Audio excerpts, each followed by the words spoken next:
اللہ جب کسی کو مشکل میں ڈالتا ہے، کافروں کو تو اس نے موجیں کرائی ہوئی ہیں، بڑی بڑی سہولتیں دی ہوئی ہیں، مشکل میں ڈب بھی ڈالتا ہے، اپنے نیک بندوں کو ہی ڈالتا ہے۔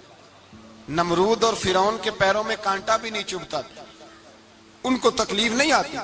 تکلیف کسے آتی تھی؟ اللہ کے نیک بندوں کو تکلیف آتی تھی۔ حضرت رابعہ بصریہ جب تک زندہ رہی تب تک بیمار رہی، جس دن طبیعت ٹھیک ہوتی تو کہتی اے اللہ تو کہیں مجھ سے ناراض تو نہیں ہو گیا، تو کہیں ناراض تو نہیں مولا جب تو مجھے تکلیف دیتا ہے تو میں رو کے تیری عبادت کرتی، جب مجھے دکھ ہوتے ہیں تو میں سجدے میں تڑپتی، اور خدا بندہ اب تو میں سکھی ہوں، موج میں ہوں، مجھے رونا ہی نہیں آ رہا، تو خدا بندہ تو کہیں ناراض تو نہیں ہو گیا مجھ سے؟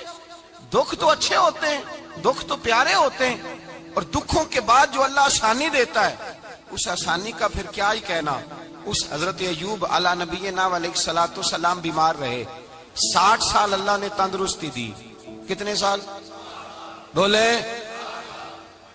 60 سال، غور کرنا بات پر، 60 سال علیل رہے، پھر بیمار ہو گئے، 18 سال ہو گئے بیمار ہوئے۔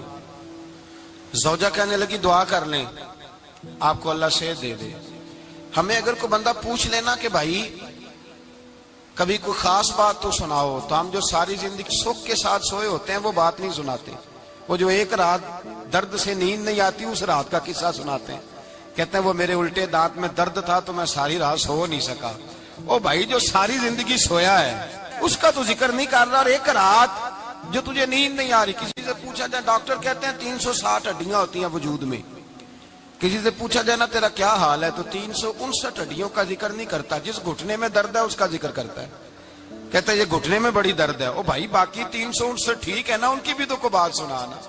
حضرت رابعہ بصریہ رحمت اللہ علیہ کے پڑوس میں ایک نوجوان رہتا تھا، آپ کے پڑوس میں، تو وہ جب جو محلے میں بچے رہتے ہیں نا گاؤں میں، ان کا پتہ ہوتا ہے، پڑوسی تھا تو 34-35 سال نوجوان کی عمر ہو گئی، کبھی بیمار نہیں ہوا۔ ایک دن اس کی طبیعت علیل ہوئی، سر میں درد ہوا تو اس نے پٹی باندھ لی سرخ رنگ کی، باہر نکل کے آیا، حضرت رابعہ بصریہ علیہ رحمہ نے دیکھا تو فرمانے لگے بیٹے خیر ہے؟ لگا جی اماں جی سر میں بڑی درد ہے۔ آپ فرمانے لگے کتنی عمر ہو گئی؟ کہنے لگا 34-35 سال۔ فرمانے لگے پہلے تو کبھی درد نہیں نہ ہوئی؟ کہا نہیں اماں جی آج ہی ہوئی ہے۔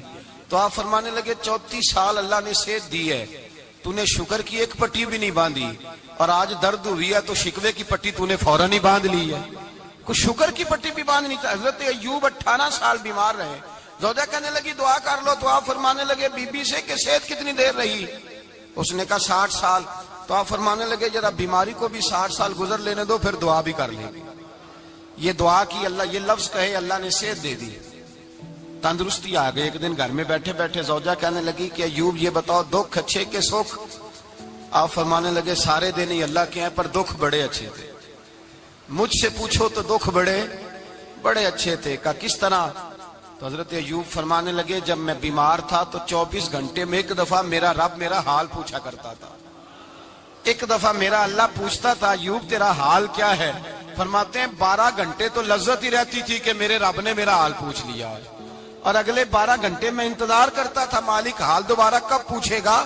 فرمانے لگے اب صحت تو ہو گئی ہے پر اب میرا رب میرا حال تو نہیں نہ پوچھتا۔ بھائی مشکلات جو ہوتی ہیں وہ تو تجھے سجا دیتی ہیں، سوار دیتی ہیں، تجھے یاد آتا ہے کوئی اپنا، جب تجھے درد ہوتی ہے نا، تکلیف ہوتی ہے، پھر تیرا دل کرتا ہے کوئی کندھا ملے جہاں میں سر رکھ کے رہوں۔ پھر اسی لیے تو کسی درویش سے کسی نے پوچھا تھا اپنا کون ہوتا ہے؟ تو کہا جو تجھے دکھ کے وقت یاد آئے وہ تیرا اپنا ہے، جو تجھے عین آزمائش کے وقت یاد آئے اور تجھے اس کا نمبر فوراً تیرے موبائل پہ چلنے لگے وہ تیرا اپنا سجن ہے، جس کو تو دکھ کے وقت یاد کرے۔ تو بھائی مشکلات کے بعد جو اللہ آسانی دیتا ہے، حضرت ابراہیم کو آگ میں بھی پھینکا گیا، حضرت ابراہیم علیہ السلام کو ستایا بھی گیا، نکالا بھی گیا، لیکن جب ان مشکلات سے گزرے تو میرا رب فرماتا ہے وَإِذِ ابْتَلَىٰ إِبْرَاهِيمَ رَبُّهُ بِكَلِمَاتٍ فَأَتَمَّهُنَّ قَالَ إِنِّي جَاعِلُكَ لِلنَّاسِ إِمَامًا۔ کہا جب ابراہیم پورے اترے تو پھر ہم نے انہیں امام بنا دیا۔ یا اللہ کس طرح کی امامت دی؟ فرمایا میں نے اتنی اعلیٰ شان عطا کی ہے کہ اپنے لاڈلے رسول کو جناب ابراہیم کی نسل میں پیدا فرما دیا ہے، میں نے مصطفیٰ کو ان کی نسل میں پیدا کر دیا۔